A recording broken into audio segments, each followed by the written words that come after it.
这款呢，上班、通勤代步、短途旅行、长途旅居都非常方便、非常实用的一款多功能定制房车，受到了全网车友的关注。今天给大家介绍的是一款6座布局的，6座现在有多个版本。今天又一款6座布局的下线了，后方2座可以倒下靠背，变成一张固定式重床，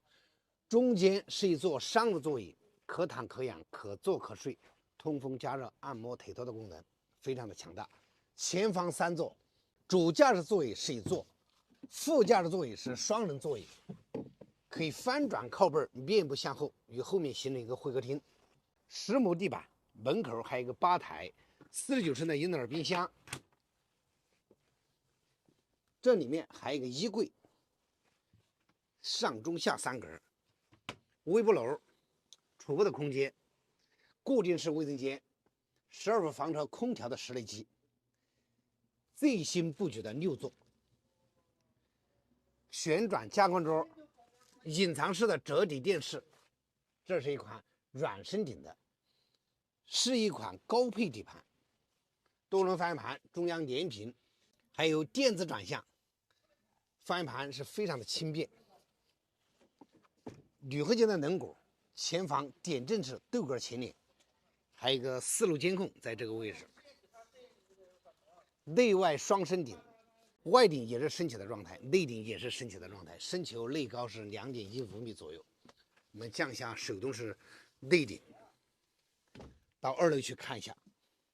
净高度0.95米，宽度1.2米，长度是2米，左右还有通风采光窗，前方只是一个采光窗，顶灯、充电插口配置齐全丰富。升降顶的时候，里面的被子不用拿出来，下大雨、刮大风、出大太阳的时候都能够正常的使用。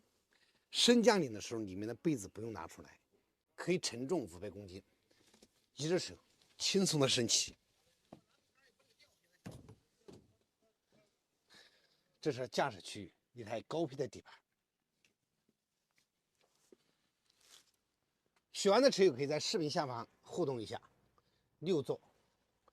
后方2座，中间1座，前方3座，可以翻转靠背，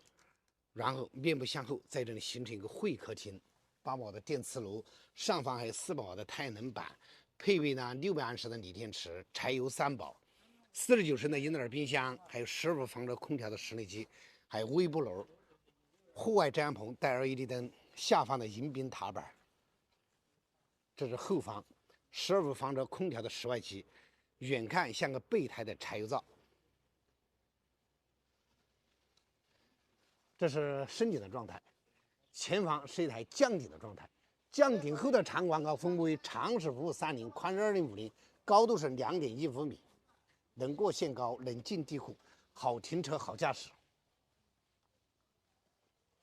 喜欢的车友可以在视频下方我们一起互动一下。今天的视频就到这里，我们下期再见。